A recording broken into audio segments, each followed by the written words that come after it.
The round of the kingdom and the divine will in Lent and Holy Week, praying with the servant of God, Luisa Piccarreta, the little daughter of the divine will. May the kingdom of the divine will come to reign on earth. Fiat. My Lord Jesus Christ, come, fuse me in your thrice holy divine will, now, Lord. Come pray in my praying. May these prayers be prayed on behalf of all people of all time, past, present, and future, from fallen Adam to the last creature created.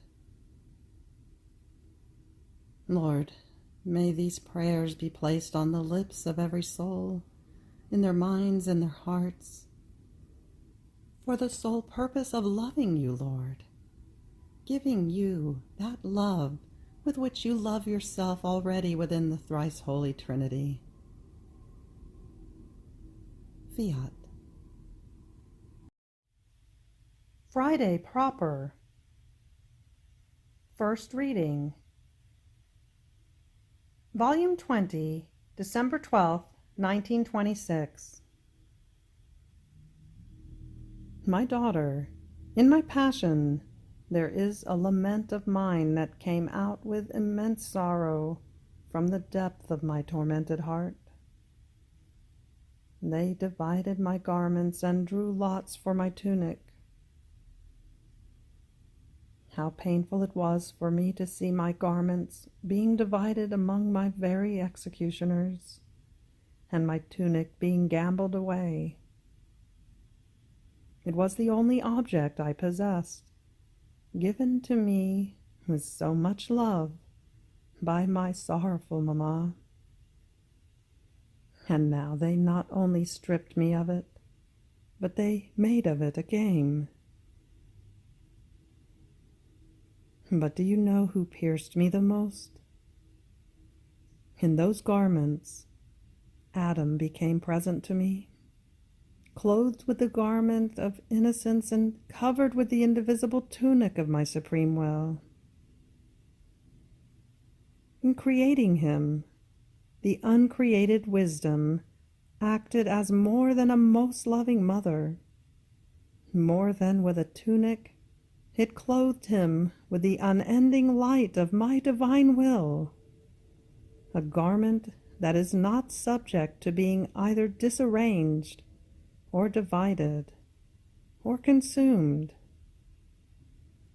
a garment that was to serve man in order to preserve the image of his Creator and the gifts received from him, and that was to render him admirable and holy in all things.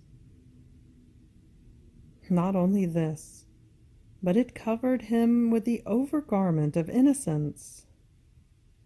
And Adam in Eden, with his passions, divided the garments of innocence, and he gambled away the tunic of my divine will, a garment that is incomparable and of radiant light. Responsory. O my Jesus, I kiss your most sacred heart, and I thank you for all you have suffered, desired, and yearned for love of all, and for each one in particular. Second reading. Volume 20, December 12th, 1926. What Adam did in Eden was repeated under my eyes on Mount Calvary. In seeing my garments being divided and my tunic gambled away, symbol of the royal garment given to man, my sorrow was so intense that I made of it a lament. It became present to me when creatures, in doing their own human will, make a game of mine, and the so many times in which they divide the garment of innocence with their passions. All goods are enclosed in man by virtue of this royal garment of the divine will. Once this is gambled away, he remains uncovered. He loses all goods, because he lacks the garment that kept them enclosed within himself.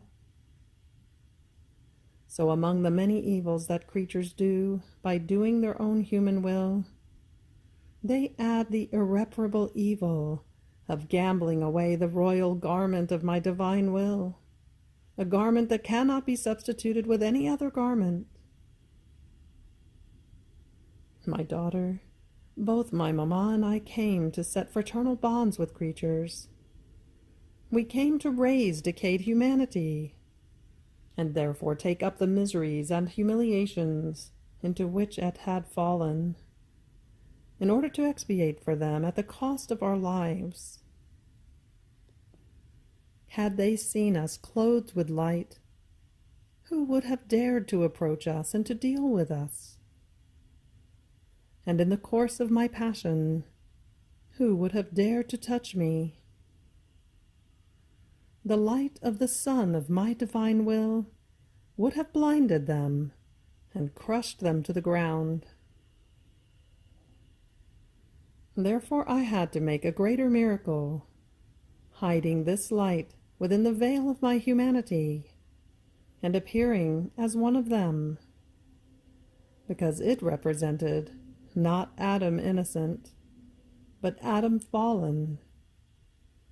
And so I was to subject myself to all of his evils, taking them upon myself as if they were my own, in order to expiate for them before divine justice. But when I rose again from death, representing Adam innocent, the new Adam, I ceased the miracle of keeping the garments of the refulgent sun of my divine will hidden within the veil of my humanity, and I remained clothed with most pure light, and with this royal and dazzling garment I made my entrance into my fatherland, leaving the doors open that had remained closed up to that point, so as to let all of those who had followed me enter. Therefore, by not doing our divine will, there is no good that one does not lose, and there is no evil that one does not acquire.